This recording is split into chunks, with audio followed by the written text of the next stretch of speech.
This week in Carolina climate and environmental news, the state Senate reaches for the delete key on state climate goals. A House rep files a bill to give our rivers rights again. And trees, the silent sentinels of the woods in our backyards, actually have a lot to say about our changing climate. One Charlotte artist is listening. This is WFAE Climate News.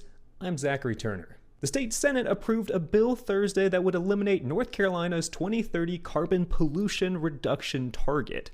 Legislators set a goal of reducing carbon pollution by 70% by 2030 when they passed HB 951 with bipartisan support in 2021. The bill would also allow Duke Energy to increase rates to recover the estimated cost of building baseload generating facilities on a year-to-year basis, rather than during general rate adjustments, which happen every 3 years. But what does that mean? Well, this would make developing large projects like nuclear power plants less risky for Duke, but shifts that risk onto ratepayers. So ratepayers, even if Duke builds the facility but it never opens, ratepayers are still on the hook for that cost. Well, it depends. I mean, if Duke has not been prudent in its expenditures, ratepayers will not have to pay for that. But if state regulators determined those costs were justified, ratepayers would shell out for a project that never comes online. This happened in South Carolina when construction on units at the VC Summer nuclear plant halted in 2017, after the state utility had already spent $9 billion on it.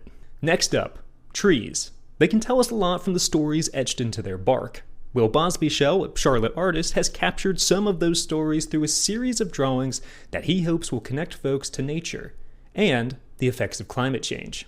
These trees store atmospheric carbon when they're alive and return it to the soil when they decompose naturally. As our climate continues to warm and the distribution of trees changes, Bosby-Shell's drawings will show these trees as they were and where they used to be. I really am, moved by trying to get people to take the, climate a little bit more seriously. And I was hoping this would be the way to sneak climate into people's lives a little bit, because everyone likes trees a little bit. You can see Bosby-Shell's trees next month during Charlotte Earth Day. That's April 12th at the Independent Picture House. Next up, if companies have rights, then why not rivers? That's the crux of the bill that Representative Pricey Harrison, a Greensboro Democrat, filed Monday.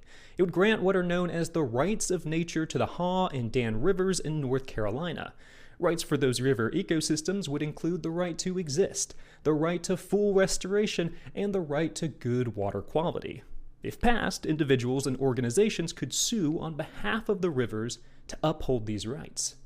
That's all for this week. See y'all next time.